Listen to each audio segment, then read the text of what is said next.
Okay, this is chapter 39 of Good Girl, Bad Blood. 39. Backlit by the moon, the abandoned farmhouse glowed silver around its ragged edges, the light piercing its cracks and crevices and the holes upstairs where the windows once were. Pip stood about 60 feet back from the house, hidden inside a small huddle of trees on the other side of the road.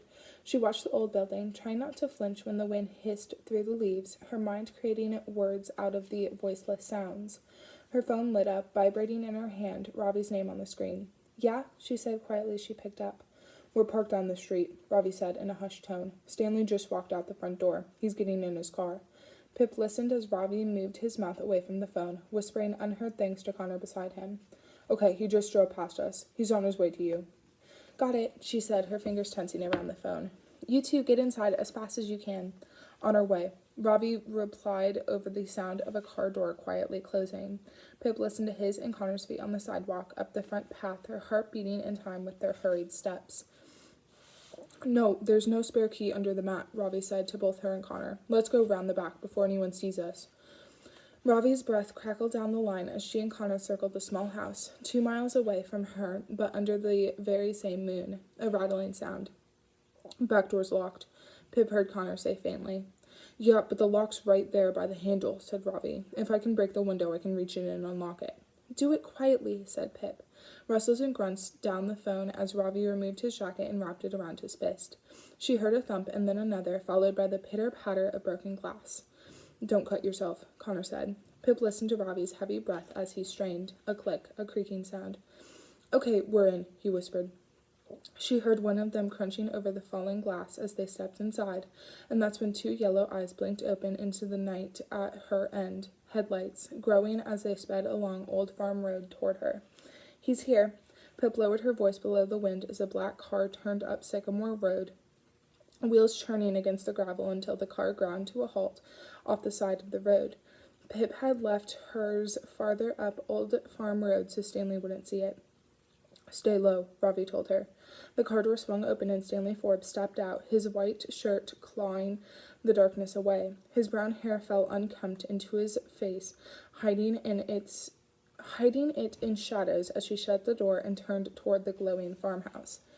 Okay, he's in, Pip said as Stanley entered through the gaping front entrance and stepped into the darkness beyond.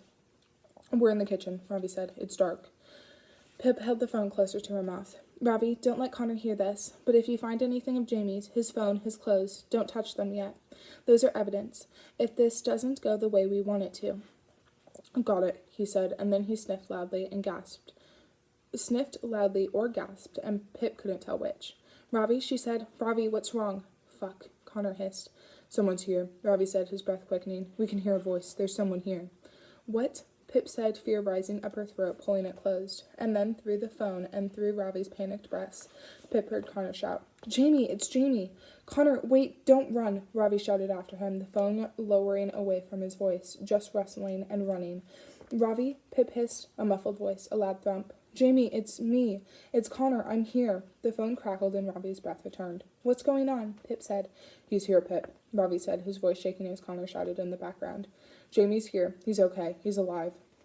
He's alive, she said, and the words not quite clicking in her head. And beneath Connor's shouts, now breaking up into frantic sobs, Pip could hear the faint edges of a muffled voice. Jamie's voice. Oh my God, he's alive, she said, the words cracking in half in her throat as she stepped back against the tree. He's alive, she said, just to hear it again. Tears stung at her eyes, so she closed them, and she thought those words harder than she'd ever thought anything in her life. Thank you, thank you, thank you. Pip. Is he okay? She asked, wiping her eyes on her sleeve. We can't get to him, Ravi said. He's locked in a room, the downstairs bathroom, I think. It's locked and there's a padlocked chain outside too, but he sounds okay. I thought you were dead, Connor was crying. We're here, we're going to get you out. Jamie's voice rose, but Pip couldn't make out the words. What's Jamie saying? She said, angling to watch the farmhouse again.